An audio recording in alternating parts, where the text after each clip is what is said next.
Okey, jika kita nak gunakan servo dalam blok, pertama sekali kita tengok sini tak ada servo betul. Pergi kat extension, kita type je servo. Servo, enter.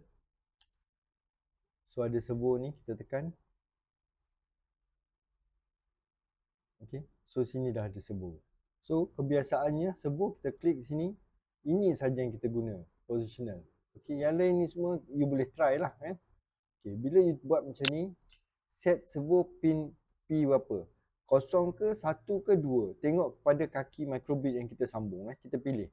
Dan kita terus buatlah dia sama ada 90 ke berapa degree kita boleh pilih lah. Itu saja untuk servo.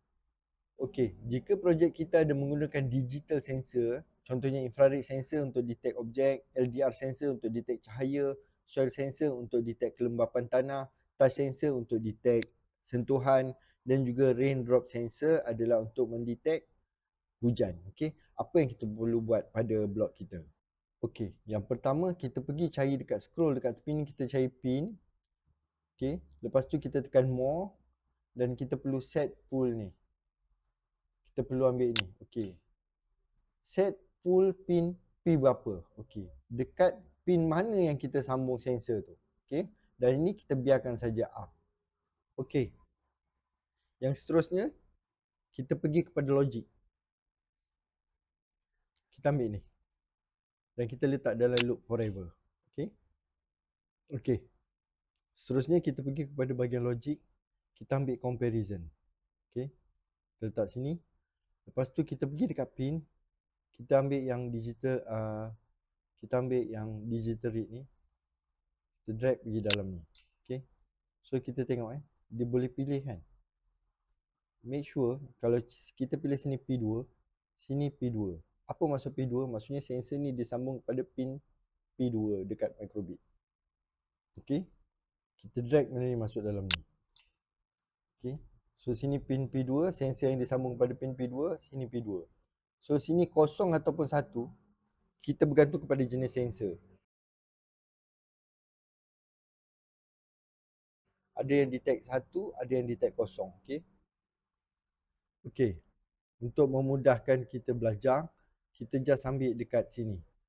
Basic, kita pilih show icon. Okay. Kita letak macam ni. Kita boleh tukar apa-apa icon yang kita nak. Right. Yes. Kita boleh pergi dekat sini tadi. Basic. Show icon. Right ataupun pangkah. Okay. So apa yang berlaku kat sini, jika statement ni sensor yang disambung pada pin 2 sama dengan detect low, akan tunjuk right. Selain daripada sini ataupun selain daripada ini, maksudnya sensor detect high, dia akan buat tanda pangkah. So upload coding dalam microbit boleh tengok.